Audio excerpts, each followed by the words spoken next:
Welcome everybody to this latest episode of our Immersive Media Trailblazer series.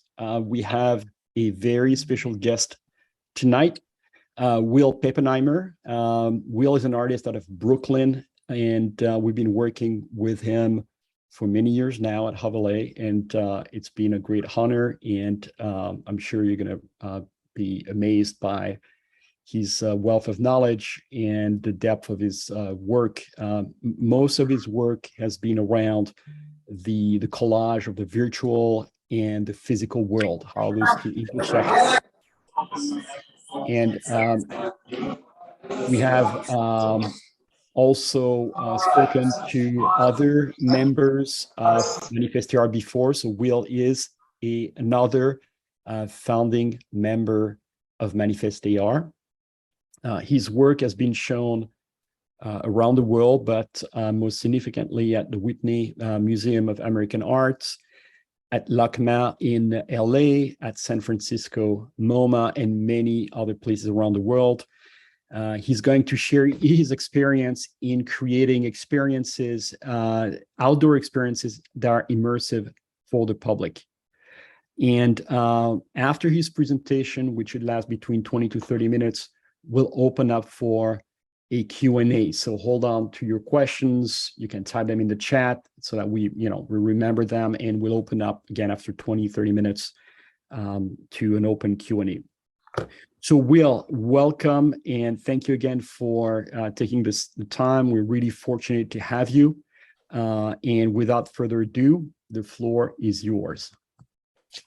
Thank you very much. I'm going to share my screen and then also give you a quick response, and let's make sure this is working. How are we doing? Can you see my screen okay? It's working well. Wonderful, wonderful. Before I start, I also want to make sure to thank Hoverlay and the folks that are there for not only inviting me to give this talk, but also for really working with me on a one-to-one basis in terms of the projects that we've done together, which go beyond even projects, but also developing an understanding of AR that goes beyond the kind of technology, but also seeks to preserve it in one form or another. Maybe we can get into that a little bit later on. Obviously, we gave a little bit of an introduction, and I'm going to talk about Manifest.AR. I'm going to give you a little bit of a history at the same time as I show you different projects. There's lots of them since I've concentrated on this medium since about 2010. So I will go through some of them a little quicker than others. One of the first things I want to kind of talk about is an understanding of this medium, especially in terms of it as a site-based medium. And this happens to be a quote from Mi-Wan Kwon from 1997, long before there was public AR. But the interesting thing, and she is writing about site-specific art, and she talks about how it has been transformed here from a physical location, which is actual, if you will, and fixed, to a discursive vector, which is ungrounded and fluid and virtual. This is long before AR hits the public, but in a sense, it's a wonderful quote in terms of prefiguring what it will become. I like to talk about augmented reality and think about it in general terms. And one of the, and this is the idea of augmented reality being an outside medium. Not only does one work inside the computer, if you will, but one is always going outside to see how whatever one is making works with the real world, or even if that is with an object, or let's say even with something like human face recognition. So we're always going back and forth from the real world to see things, see how they work together. And in some senses, reality has always been augmented, especially in the sense that we've always been adding things to the world around us, everything from clothing and cosmetics to buildings, landscaping, and certainly art and music is, you could say, an addition to the world around us. So in some senses, that is not new. People talk about augmented reality as, oh, this is an entirely new concept and medium. And yes, there's some new things about it, but the basic idea has been with us for a very long time. Virtual additions, let's say, in terms of our memory or our imagination, are transferred in this case maybe to external technology, but they have again been around for a long time, such as the idea that any place is augmented by its history, or perhaps the idea of its future in one place or another. And we can certainly see that in terms of memorial statues, in terms of religious sites where there is the presence, let's say, of a deity or another force. And certainly in the world of advertising and commodities, they are certainly sold by making them more than just what they are in terms of a physical object. So advertising links things up to, let's say, emotions or other, other entities that makes them desirable or gives them a kind of context. We also talk about immersion a lot in technology, and that tends to be thought of in terms of VR. But I also think that it is relative and important to AR in the sense that we are not only reproducing our surrounding input, that we get from our senses, movement and body sense, but we are also matching our perception of the real world with AR in terms of its basic physical properties, in terms of light and 3D, gravity, etc. And it's this kind of, this important power that causes it to blend with the world around us. And the other thing that becomes important too is what is the social environment or context, and how does the work that we do fit into that, or perhaps not fit into it, or take off from it. We talk about cultural and language immersion. We talk about belief and conceptual immersion. We talk about lived experience. I didn't include here narratives, which again incorporate us into a narrative. And then, of course, there's social media, which is a great example of how technology and a communication system gets incorporated into our entire lives, our daily lives. So really, I look for, hopefully I can show you how I look for how I can integrate AR instead of it being this thing that we simply plop into space around us, although that can be done, certainly. But how do I integrate it into our perception or our ideas about the space we're in, or the objects that we, in a sense, augment?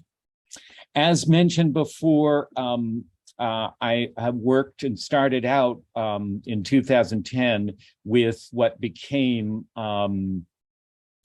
Manifest.AR. And the first project we did, which you may or may not know about, was called We Are in MoMA. It was actually done by artists Sander Veenhoff and Mark Squark, and they invited me and a whole bunch of other artists to participate, in which case we created in a sense, a flash mob at MoMA in New York, announced that we were having a virtual show within their galleries, and it was all organized in terms of floors and artists and so on. There were, I think, some 50 odd artists that participated in it. And when MoMA found out about it the day of the exhibition, they tweeted it out to millions of followers, of course, that they have. So it was a kind of intervention, and that kind of set off the some of the ideas that Manifest.AR and I worked on, which was this idea of taking an institution or an event and then creating a virtual intervention, or either to augment it or to create an institutional critique. And this is a picture, probably the only picture we have of a number of us gathered together. There's a few extra people here, but we also put online a couple of the very important members at an early stage here. And this would have been at our first museum invited exhibition at the ICA in Boston. At the MoMA exhibition, I did a rather funny, but I still find interesting project in that I created a kind of colony of toads. This was in collaboration with another member, John Craig Freeman. And the idea was that these virtual toads, which no museum would really want in their premises, were going to propagate and invade museums and art environments around the world. And this did happen and got invited to many different sites. And these toads would not only take on the color of the artists involved, in this case, the Stage Lake Museum with a Mike Kelly show in Amsterdam, but also if you touched them, it would cause your phone to start to view kind of hallucinations, which was a principle of the cane toad. So this was a digital toad, and it was about the digital invasion of space, which we are now encountering more and more. Creating a contextual narrative or a narrative, a reason why we want to see what's, let's say, in AR, has also been really important to me. And I can't help doing that each time I create a project. In other words, why are we seeing this object in front of us? What's its context and what's its reason? And shortly after we started up in the next year, obviously Occupy Wall Street happened, and we did a number of projects as Manifest.AR for that event and down around downtown where it was taking place. And that's where I got the idea to start to do skywriting with augmented reality. So the top picture you see is my virtual reality skywriting. And what I started to base it upon was the wonderful signs that I saw at Occupy Wall Street. So it was a kind of, in a sense, airborne protest sign that was connected to Occupy Wall Street. And what I did is take this then to a number of exhibitions at different sites. And this is at the West Coast for an exhibition and what I did was to take the Occupy Wall Street signs and put them into the picturesque landscape in Malibu and up the West Coast there. So it was a way of taking this wherever I could and all over the United States in order to kind of propagate this idea of a virtual skywriting. The next thing I did with this idea was to work towards participatory AR. And what I mean by that is that allowing the audience to add to the project or help create the project. And this became very important to me, and you'll see why in a number of cases. So this is taking skywriting and allowing, I teamed up with a programmer, Zachary Brady, and we created an app that would be, was an internet app, and it would lead you straight into the augmented reality once you were done doing it. And what you could do is you could draw in the space provided. In the blue space, you could decide on a building in Washington, and this was a project done at the Corcoran Museum. And you could post whatever your comment or your drawing was over one of the important buildings in Washington. And the name of the project was Sky Petition City, and it was based on actually a film that took place in China, where there is a whole city where visitors and petitioners to the government can actually stay while they're trying to get their desires across. And so the idea I kind of wanted to get at here is that we have a similar problem in the United States. And certainly at this time, the idea of petitioning the government was obviously a very difficult thing to do, and still is. This is the word Metallica written over the Pentagon, and it's one of my favorites just because of the kind of contrast that it creates, or interconnection that it creates. And the idea here too was to democratize in the same way that many internet media democratize something, democratize in this case, skywriting, which would of course be very expensive. And you could never do something like this in Washington, DC, obviously, because you would not be allowed to use the airspace.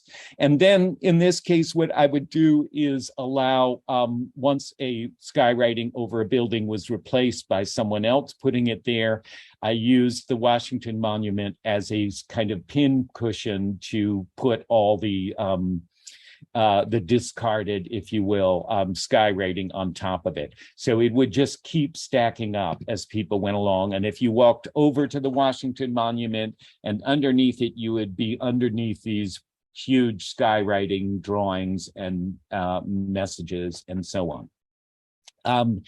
I've continued to use skywriting, and of course, when there was the Women's March in DC in 2017, it was rather easy for me to replace all the skywriting points that I had with the message that was going out at that time, obviously from the candidate Trump calling various women nasty women. And so it was easy. It has been quite easy to also employ this in different contexts. And I've done it in many different scenarios.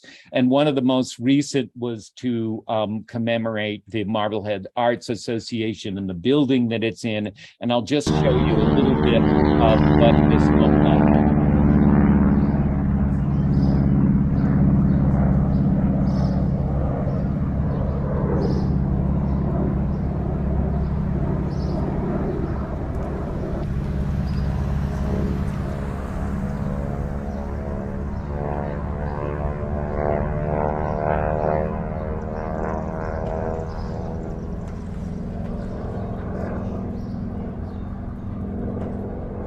So that gives you a sense of the different ways that that it gets used in. In this case, the idea is that you really have to look up the same way you would in to see real skywriting, and that really helps the viewers sense that this this writing or this AR is all around them. It's not just next to something in front of them. It's up in the air. It could be anywhere around them. And certainly as you got farther away from this in the earlier versions, it would get smaller and smaller. So it works also with scaling and size.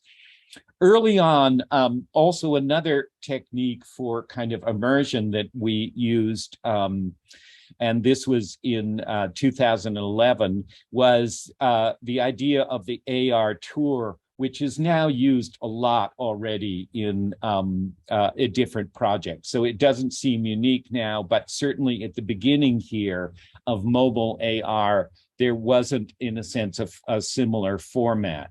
And this was a project I did in a very small town for a festival in Woodstock, Vermont, where I took different sites within the small town and created these virtual objects that were either in backyards or growing out of houses or in bridges and so on, and then led a kind of nature tour, if you will, to go see these objects at their sites. And in this case, I kind of dressed up like I was a some kind of a safari guy, even though it was certainly very high technology that we were using. And very quickly, this also got picked up in different contexts. And this was a collaboration with an artist named Christopher K. Ho for the Storm King Art Tour, Storm King Art Center in New York. And in this case, we took the iconic sculptures that are there. And he had this idea of creating these babies that were unique to each of the sculptures. And then we led around a whole tour of people and talked about, he especially talked about why he had chosen a certain type of baby and format to go with each sculpture. And this, in case you don't know, it is one of the Saul Lewitt sculptures.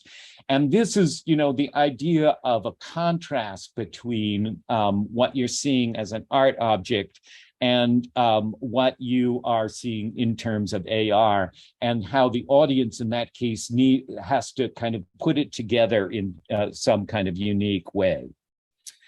Also, we, as a group, again, as a Manifest.AR group, we got a wonderful commission from FACT, which is the Foundation for Art and Technology in Britain, a place I'd always wanted to do a project with, to do a series of AR projects, and they supported us in all kinds of different ways. We did a rather sophisticated project there, did a number of projects there. This one was with artist Tabiko Teal, who you might have heard of already.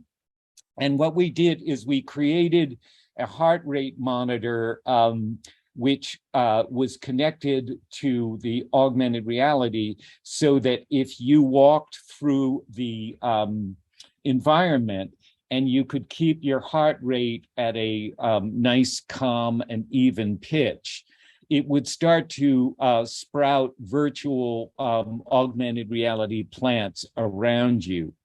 And then we obviously we offered it to the public. And this, so if you followed a person that was essentially wearing the device, you could see the plants begin to pop up behind them. And then it would eventually the idea was to cover the city in these flowers and plants. The extra thing involved in this was a kind of a game in some sense, in that you chose whether to use indigenous plants or plants that would be invasive or exotic. So the idea was also to see what would fill a given city. Would it be futuristic plants that would be invasive, exotic, and so on, or would it be the natural plants that were around it? And then you could actually see on a map, as you created these elements, what types of plants were starting to propagate. So a quite a sophisticated project, especially involving the heart rate monitor.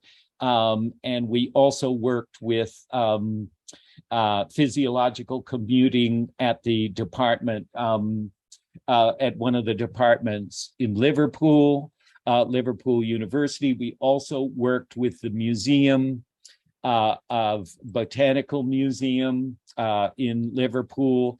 And so they had an incredible catalog of plants that had been brought to Liverpool when it was a shipping port, an important shipping port.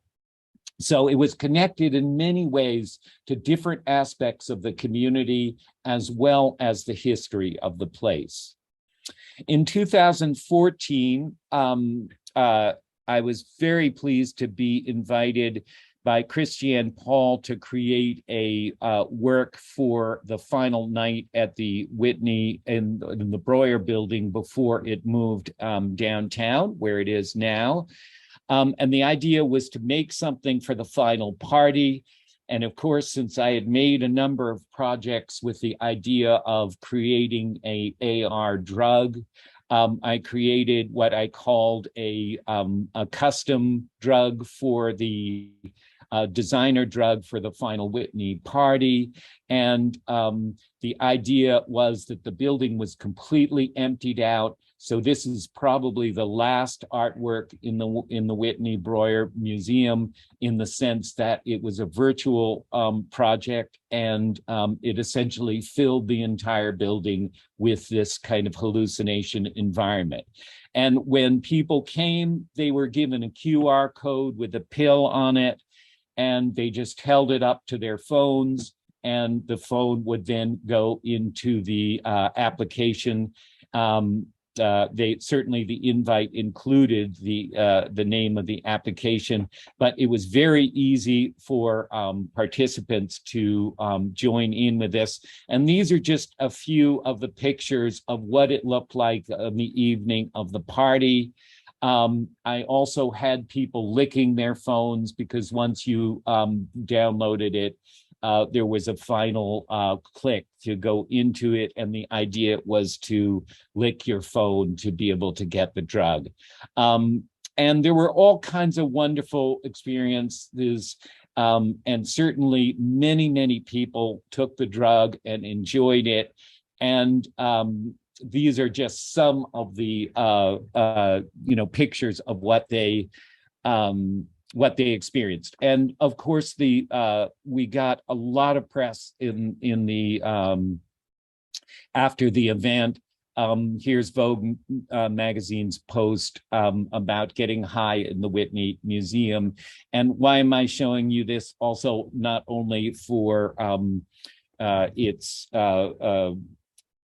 assimilation, but the idea that it actually sunk in what the kind of concept was, as well as the experience. Another wonderful thing that you're probably already aware of, if you know Hoverlay's projects, is the idea of reimagining or bringing history of a historical site into focus. This was a exhibition organized by George Fifield with the Cyber Arts Gallery in New York, in Boston. And it took place at the Salem Maritime Historic Site. And I'll show you a couple of projects that I did, but there were wonderful projects from other artists dealing with the site and its maritime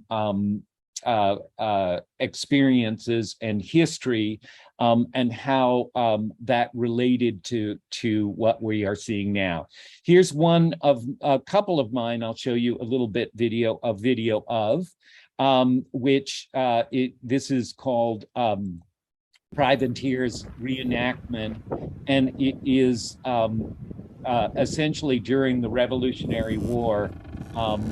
The maritime ships here made quite a bit of money taking down British ships, and these are the idea of essentially a cluster of masts that the ships would have brought in. Another project here was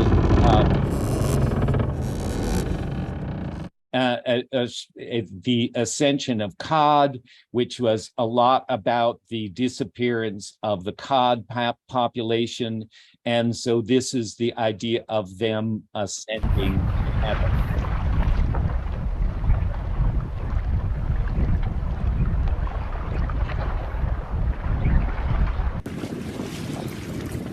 And so if you were far away from it, you would see this column of fish going up to a kind of gold space.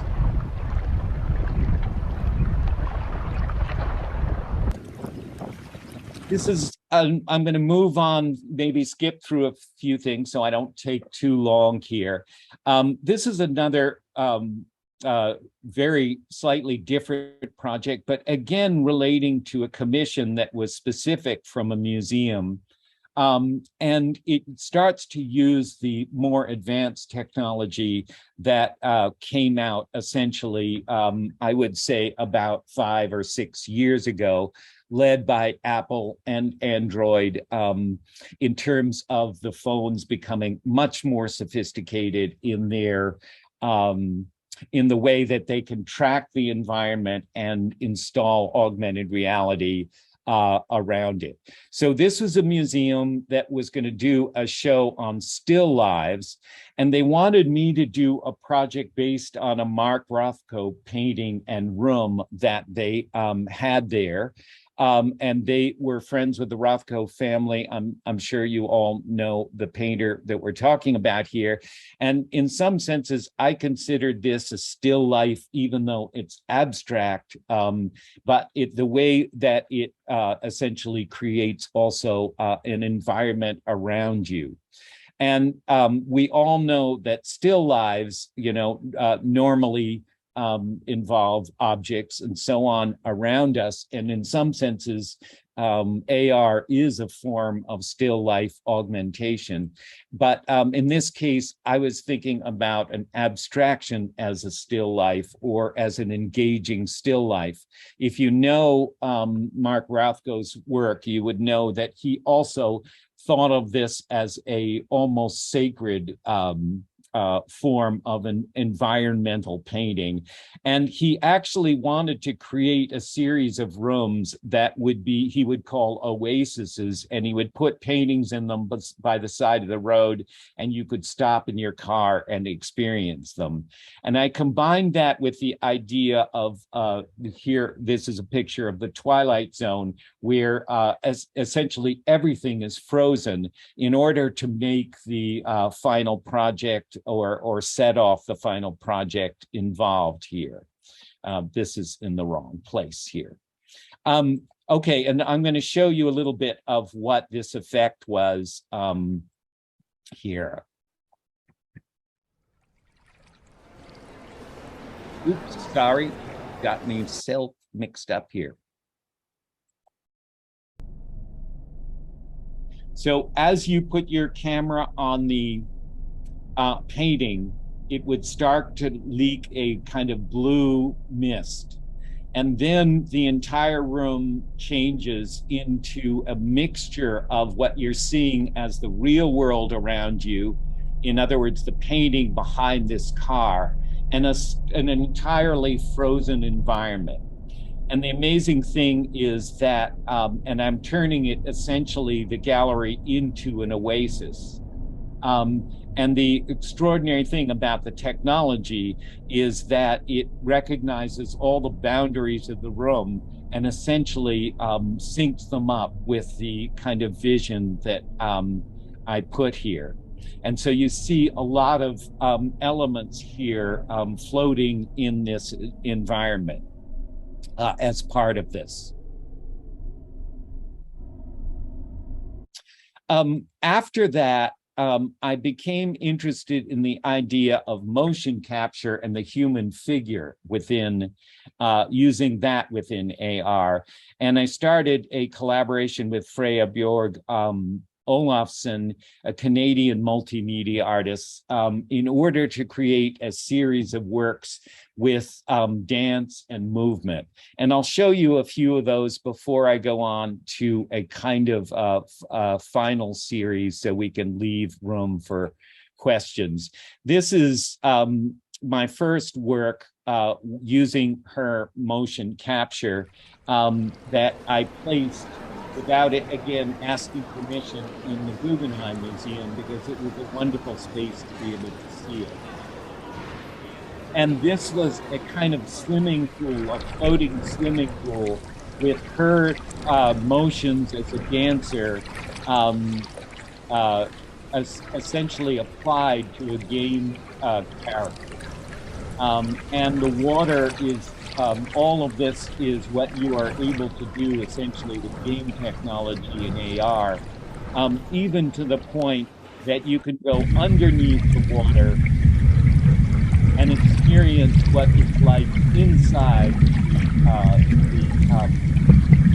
the swimming pool and look up towards the through the water at the, in this case, the Guggenheim Museum above.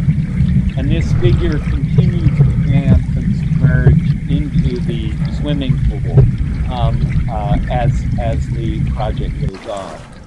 And then after that, I took this idea to the idea of creating miniature characters that would then address the audience.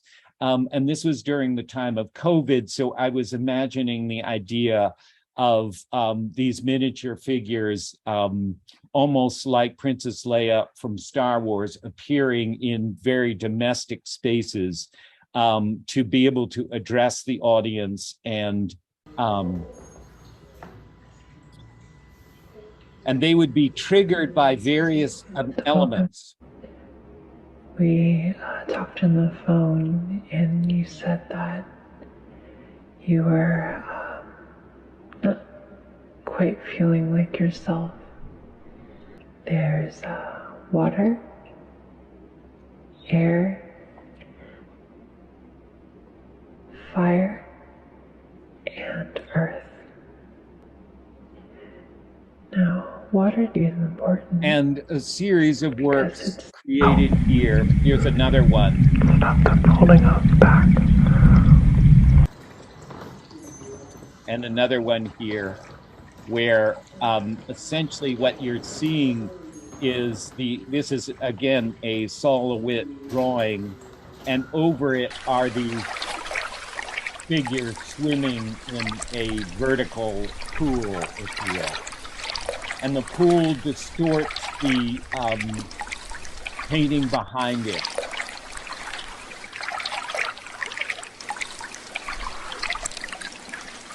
And I found you could even reach your hand into the water and it would distort also in the process here. And this is called Angsty Pool, and it's about, in a sense, angst, the angst kind of that was kind of arising during the time of COVID from a variety of sources. Okay, I'm going to now just jump to a few quick ones in the end here. This is a series that I've been working on now for a couple of years, which use the technology that now is within the phones to sense what's around it, to essentially paint the environment around it.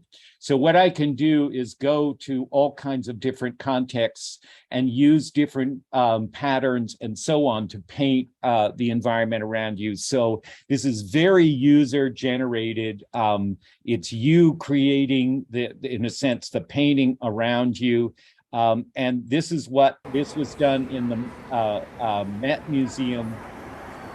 And as you walk around these nights, it paints them this rainbow color, which keeps changing.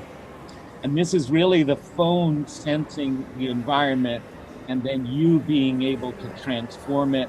And obviously I'm working with ideas of war and peace here, you know, juxtaposing the rainbow with these knights in shining armor. Here is another one which essentially paints everything gold. I don't need to tell you who likes their bathroom painted gold, but this is what it looks like painting this medium.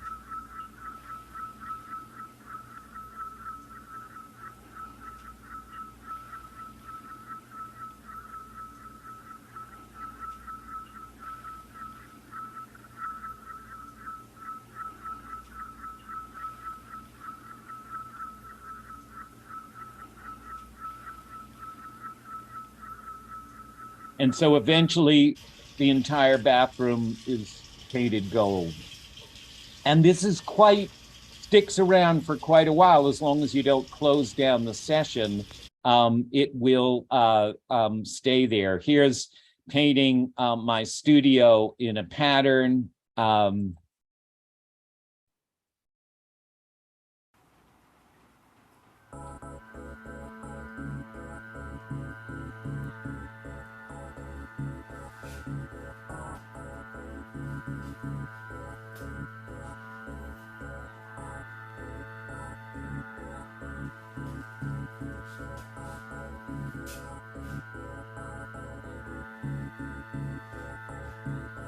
And then eventually it creates actually an environment that you can touch and move around in.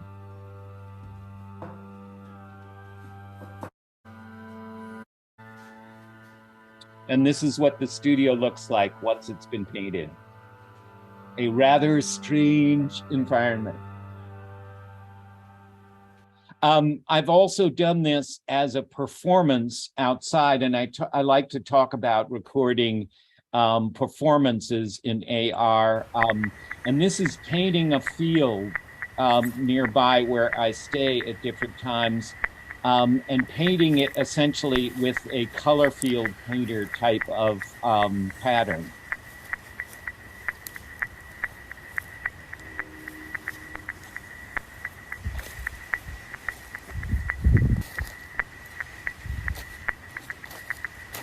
And then once it's all done, here is a view from above.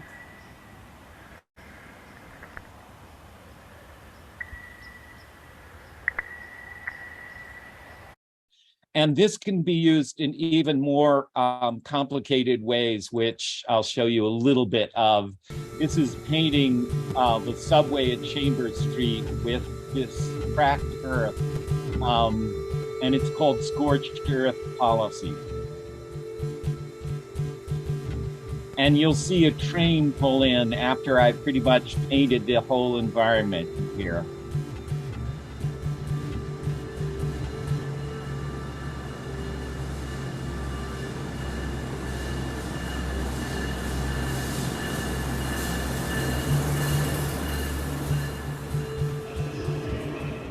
Sorry, froze here.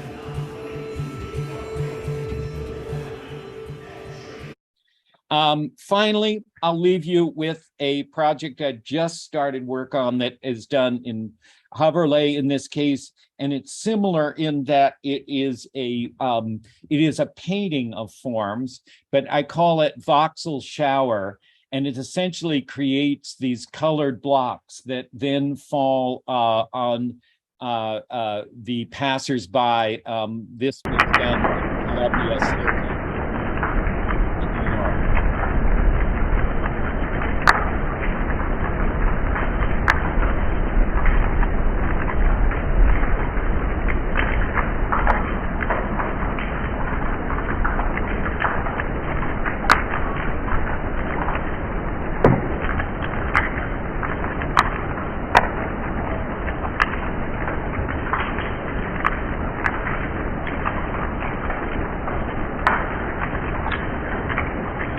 So there you have it. Lots of different things there. And I'm always working on a new project that can take me in different directions. But these are some of the trend lines that I'm definitely following and have been. I will take down Thank you, Will. just my contact, but you can certainly find me easily online. And I will take down my share.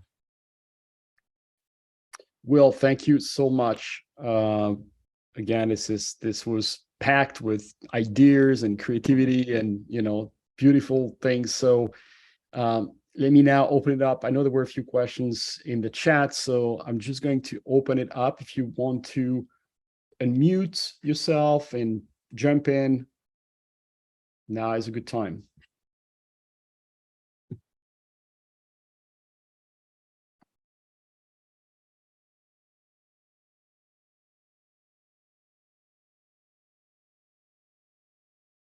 Maybe I'll kick things off by reading one of the questions that was here earlier. Elena talked about or asked about if the project were archived, to which I answered no, and that it's actually quite an interesting topic that you and I have been discussing, but maybe you can talk a little bit about, our thoughts around archiving and maybe where this could go moving forward. Yes, Elena, this is a big challenge with AR, mostly because its platforms have changed as well as the technology. And as I said, it's gotten considerably more sophisticated. When I started out, we were using regular phones that didn't have processors in them that could do sophisticated things. And certainly when Apple jumped in, it became a lot more sophisticated because it's incorporated into everybody's phones. So the idea of archiving stuff is with AR is challenging because it's often changing its platforms.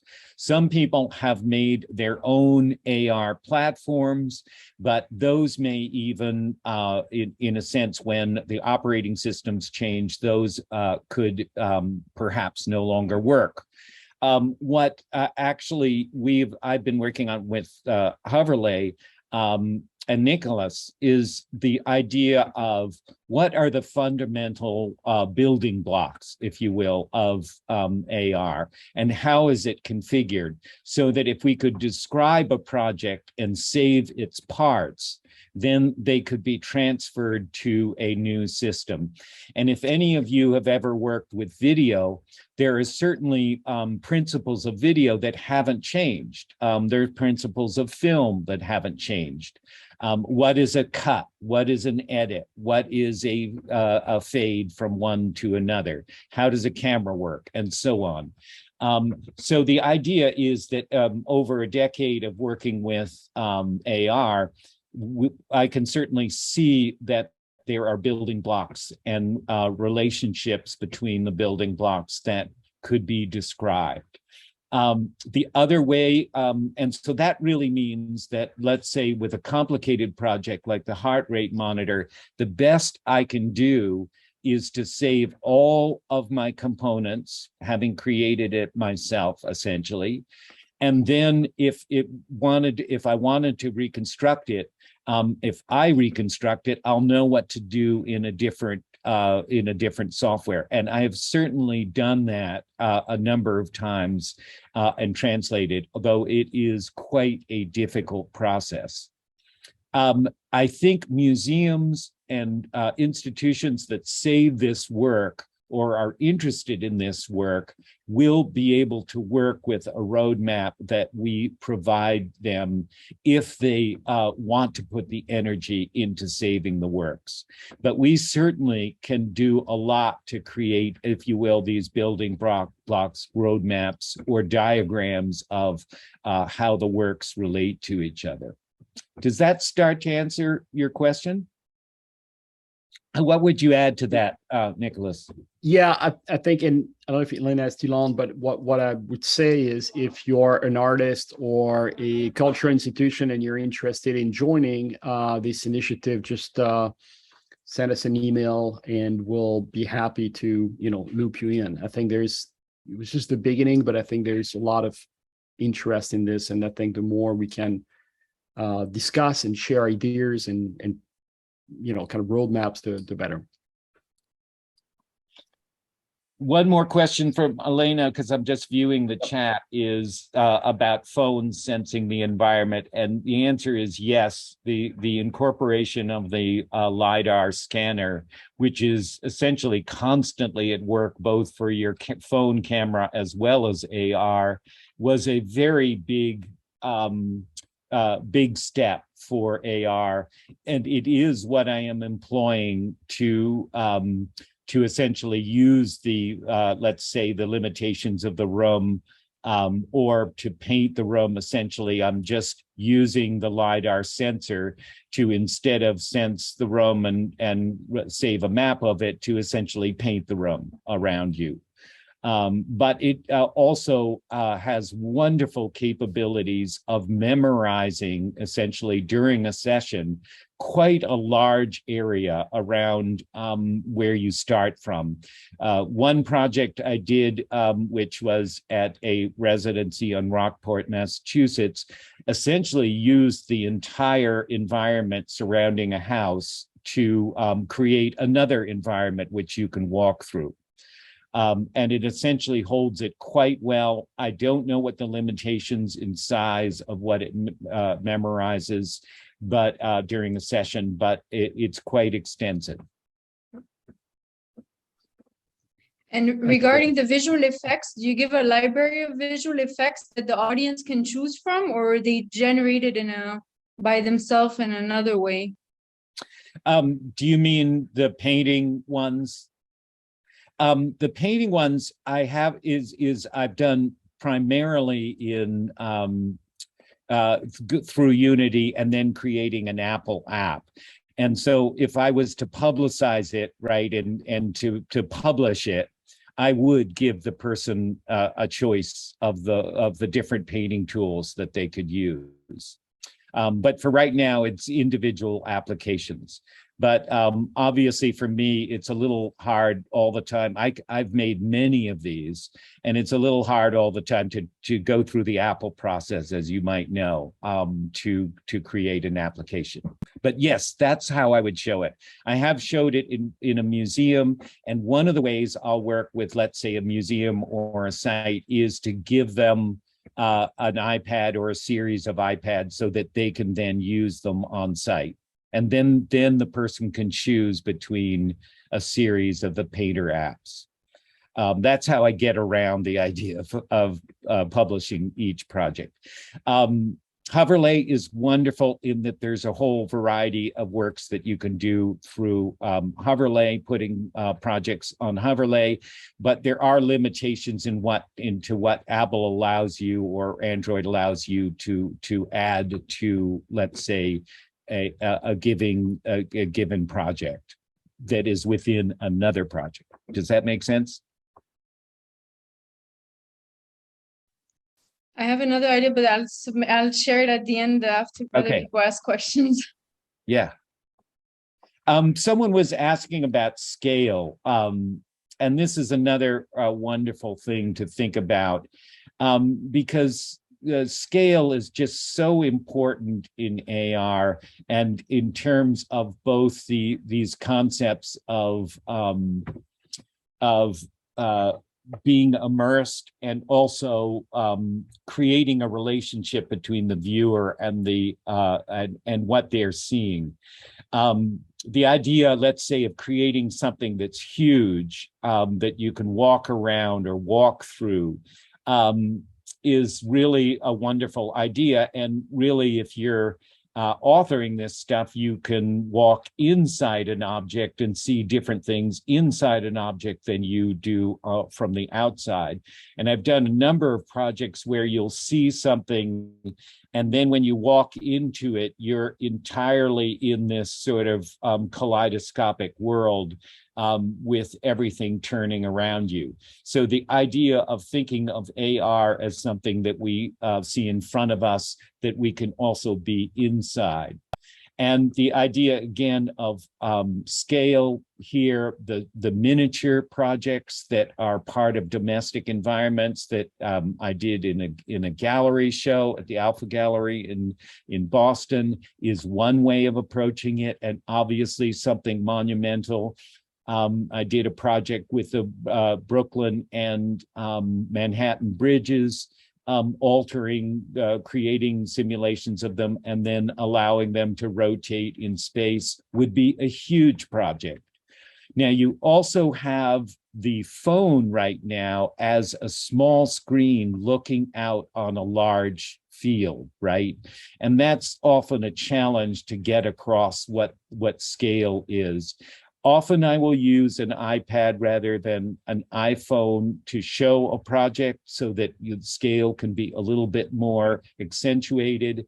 You can also project the output of an iPad or an iPhone and create a very large project, which again, I've done a 3-wall project where you're projecting on all sides and you are also seeing through the cell phone.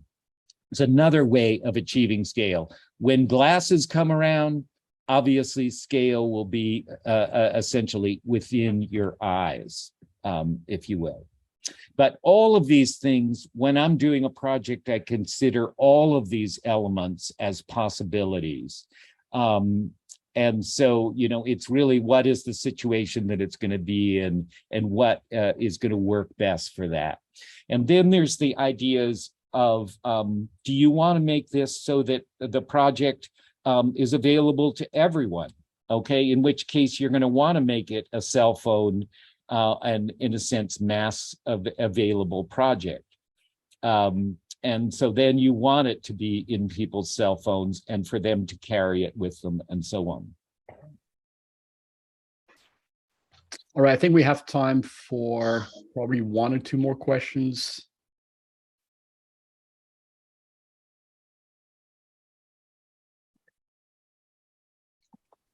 All right, any? I have some questions. I don't know. Connection between VR and AR. I'm also very interested in participatory AR and inviting audiences to create 3D content in an intuitive way, maybe like with Tilt Brush. And then I found a way to export it to Sketchfab and then show the AR, but it's very limited. It's through a QR code. I was interested to know if you've explored this before. I'll just through the 2 other comments and questions. Have you done anything related to nonlinear narratives and scavenger hunt, AR hunt kind of experience? And number 3, I think it would be really interesting to explore creative AR and, for instance, Midjourney and DALL-E, what they're doing, what we can do right now, and its potential to create environments or visuals almost simultaneously through words and connect that to the environment around us and be immersed in them. I think that would be interesting. These were my 3 comments. VR to AR. Yeah. Yes, I think VR and AR are going to merge a bit because, and there's a couple ways that you can already do it. One is that you'll notice now that if you look at an Oculus Rift headset, it has about 5 cameras on it. In other words, it's doing the same thing your phone is doing. It's sensing where you are in relationship to your environment, using cameras rather than using rather than using 2 stations, you know, that are transmitting a signal for location. So that's the beginning of the merging of the 2. Now, one interesting way also you can merge, in a sense, VR, and I know that Hoverlay has explored this too, is by creating a portal in which once you walk through it with your phone, you're essentially in the inside of a VR environment. And so if you can imagine also that that glasses in the future, let's say, will allow you to just walk through a portal and then you're inside a game, if you will, and the world is blocked out from it. But you'll probably be able to turn that on and off. So yes, the two are obviously merging, and that's really due to the incredible progress of image recognition and sensing of the environment.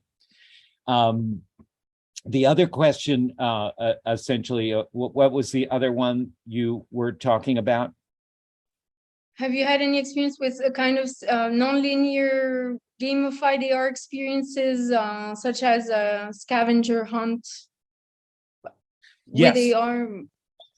The scavenger hunt, I mean, the project I showed you that was essentially in the small town in Woodstock was an early on kind of scavenger hunt, in the sense that with the idea around it that I told everybody that there were these strange objects that were appearing in people's backyards and so on. That was the kind of story behind it.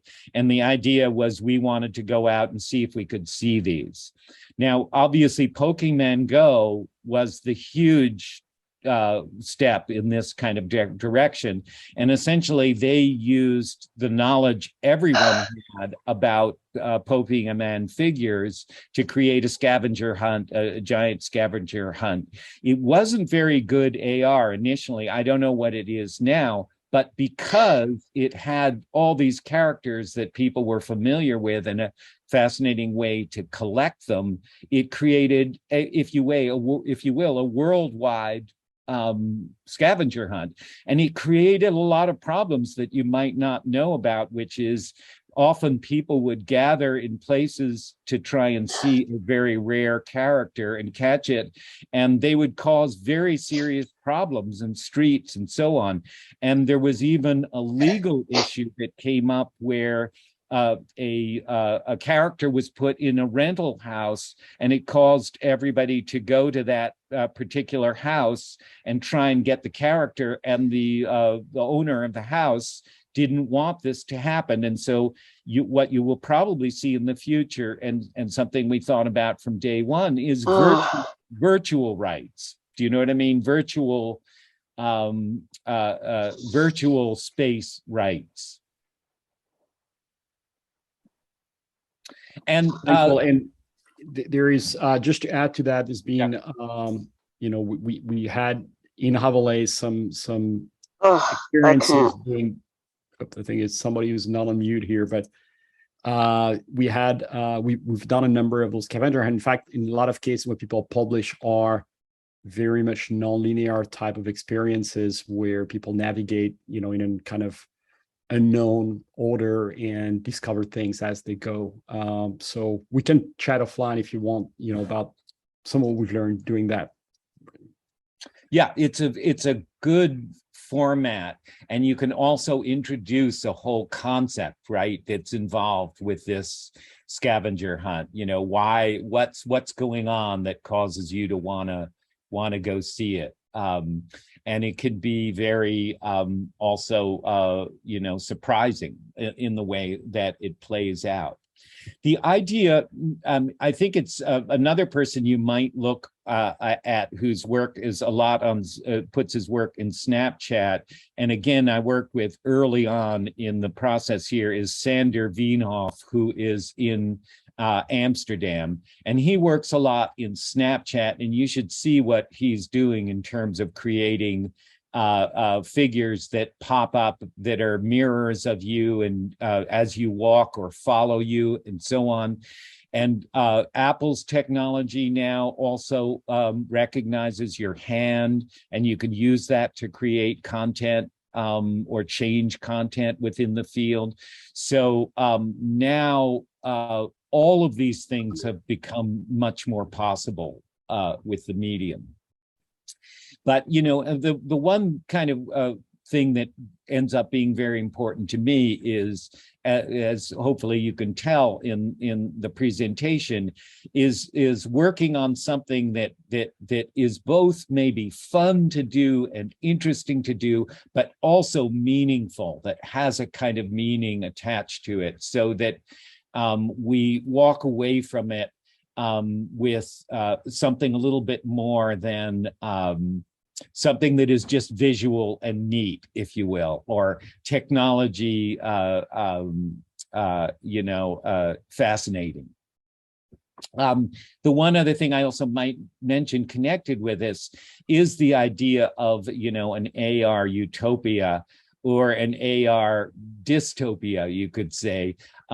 There's a number of people that are very worried about the future of AR, and I know that's not great to do at an AR talk here, but there have been people really expressing some concern about a confusing reality that we might enter, which includes all kinds of AR objects, let alone the idea that advertising would take this on and suddenly be very intrusive into your life, your virtual life around you.